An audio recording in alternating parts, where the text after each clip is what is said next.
أعوذ بالله السميع العليم من الشيطان الرجيم من همزه ونفخه ونفثه بسم الله الرحمن الرحيم سورة آل عمران آیت نمبر یو سلوش پگشتم بوایو انشاءاللہ.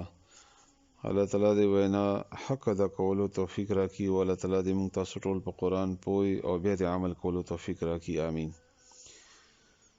د جنگ احد په درمیان کې د جنگ بدر طرف ته اشاره ده چې الله تعالی تاسو سره مدد کړو او د فرشتو ذریعہ سره او بیا د الله تعالی وعده وی چې زب نور فرشتي راولېګم کچېری دي کافرو په تاسو باندې اچانک حمله وکړه نو فوري طور باندې الله مدد وکي تاسو سره هم. اوس الله تعالی د هغه فرشتو راتللو هغه زیره او د غیر راتللو باریک الله فرمایي چې د دې مقصد څه وما جعله الله او نو کړه الله تعالی الا ان دا زیره چې کوم د فرشتو راتللو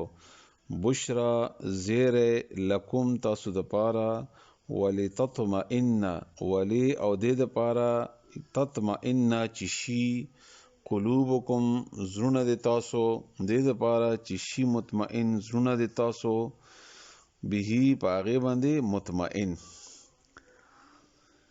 ومن نصر او نه د مدد الا مگر من عند الله د الله تعالی طرف نه ده. الله تعالی العزیز الحکیم غالب هم ده او خاوند حکمت ولا هم ده. دی آیات کې د ایمان او د عقیده او د مسلمانانو هغه ذهن سازی او تربیت کول دي چې هغه سره ایمان او توحید هم برابر شي او مسلمانان په دې الله تعالی په دې بعضو حکمتونو باندې پوي شي او ډېر ضروری او ډېر ګهره آیت ته الله تعالی دې موږ تاسو په دې باندې پوي کی. الله تعالی یو طرف ته مسلمانانو ته رسول الله صلی الله علیه وسلم ذریعہ سره زیر راولېګو چې الله تعالی به امداد کوي په فرشتو سره 3,000 او 15,000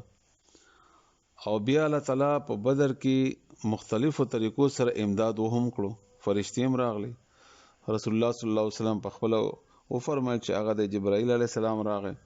او اسبه ور سره دا وغیرہ همدغه رنګي او بنوي الله تعالی باران وکړو بیا د غیظ مکه سخت وا هغه ورته الله نرمه که باران ذریعہ سره او د مسلمانانو مکه سخت شو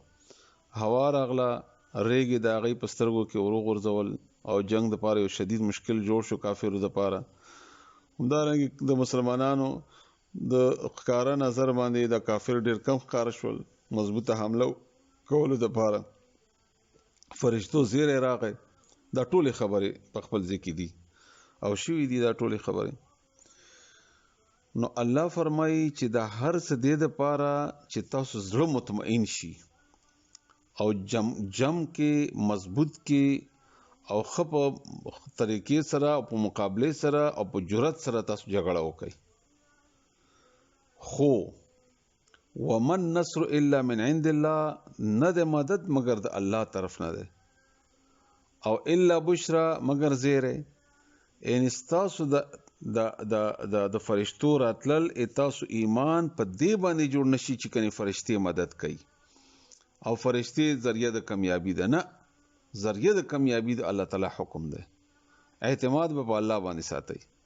اعتماد به الله باندې ساتي هغه هی ارکار کون کې د هغه ارکار کول شي که فرشتي را لګل دي نو الله را لګلی دي که تاسو زړه مطمئن دي نو الله مطمئن کړی دی که باران شوه دی نو الله کړی دی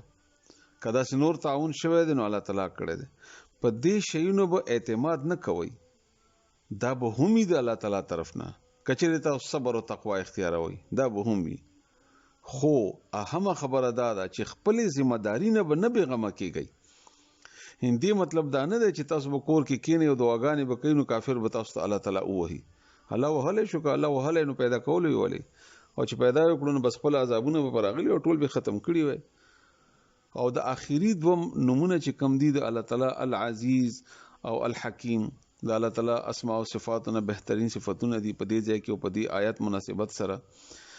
چې الله زورور هم دی کولی شي دا کافر ختم کی لری کی هلاکی کی عذاب راولی کی دا ټول نو بیا دا کیږي ولې داسې چې مسلمانان کمزوري کی او بیا جګړه نشي کولای، بیا جګړه ضروری وي او بیا په عین په جنگ کې امدادو کې الله تعالی سوال خو پیدا کیږي ذهن کې. نو الله حکیم دی، په دې کې حکمتونه دي الله تعالی. په ضرورتیا هم د الله ایمان ساتي او د کیفیت چې راځي د اونچ نیچ وغیرہ په دې باندې هم ایمان ساتي د الله تعالی طرف نه، اعتماد ساتي د الله تعالی طرف نه.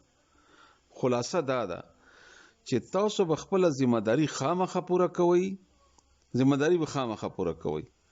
یوازې دا نه وایي چې بس الله ته کوا ته وها، لکه څنګه چې زموږ مسلمانانو طریقه ده چې کافر په مقابله کې مونږه امتحان اخلي چې تاسو جنگونه کوي کنه کوي، هغه مونږ الله تسپرلی چې دا ته وها.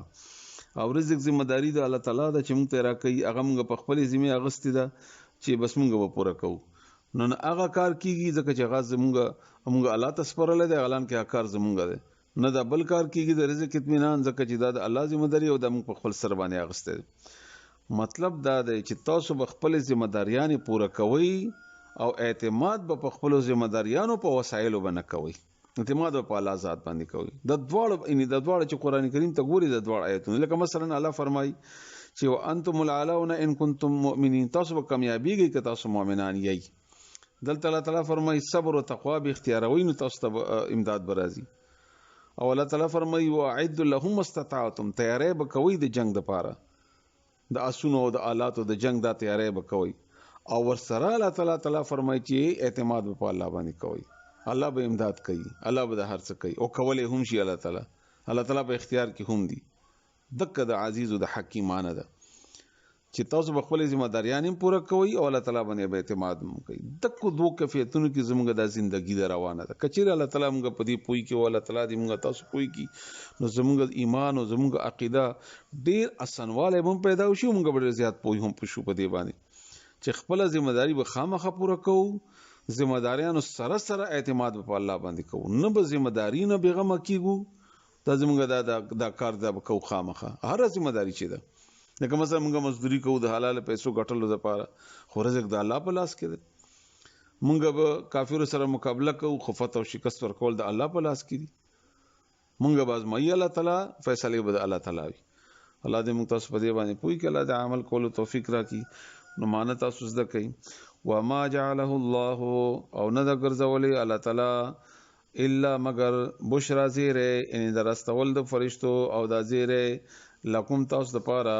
ولتطمئن او دې د پاره چې اطمینان حاصل کی قلوبکم زړونه دي تاسو به باغی سرا. ومن نصر او نه د مدد الا مگر من عند الله، د الله طرف نه ده، العزیز الحکیم چې هغه غالب دی، زورور دی او خاوند حکمت ولده.